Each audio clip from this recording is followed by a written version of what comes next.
अस्सलामुअलैकुम वरहमतुल्लाह। शिकारपुर दीनी तबलीगी प्रोग्राम में आऊं आहियां तव्हांजो पंहिंजो अब्दुल हफ़ीज़ बयो सिकंदरी। तस्बीह निमाज़ सब खां पहिरियां तस्बीह निमाज़ में नियत कबी अल्लाह जी रज़ा ख़ातिर। 4 रकातूं नियत करे अल्लाहु अकबर चई सुबहानक अल्लाहुम्मा पढ़बो। अलहम्द खां पहिरियां 15 दफ़ा सुबहानल्लाहि वल्हम्दुलिल्लाहि वला इलाहा इल्लल्लाहु वल्लाहु अकबर। वरी अलहम्द ऐं सूरत रुकूअ खां पहिरियां 10 दफ़ा सुबहानल्लाहि वल्हम्दुलिल्लाहि वला इलाहा इल्लल्लाहु वल्लाहु अकबर। वरी रुकूअ में सुबहान रब्बियल अज़ीम खां बाद में 10 दफ़ा सुबहानल्लाहि वल्हम्दुलिल्लाहि वला इलाहा इल्लल्लाहु वल्लाहु अकबर।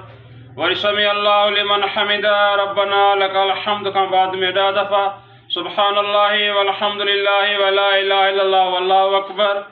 वरी पहिरें सजदे में सुबहान रब्बियल आला खां बाद में 10 दफ़ा सुबहानल्लाहि वल्हम्दुलिल्लाहि वला इलाहा इल्लल्लाहु वल्लाहु अकबर।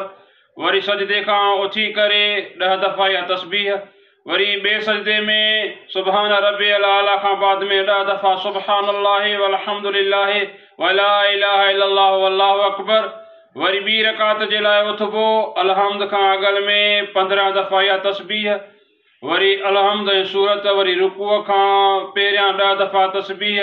वरी रुकूअ में 10 दफ़ा तस्बीह। रुकूअ खां उथी करे 10 दफ़ा तस्बीह। पहिरें सजदे में 10 दफ़ा। सजदे खां उथी करे 10 दफ़ा। वरी ॿिए सजदे में 10 दफ़ा।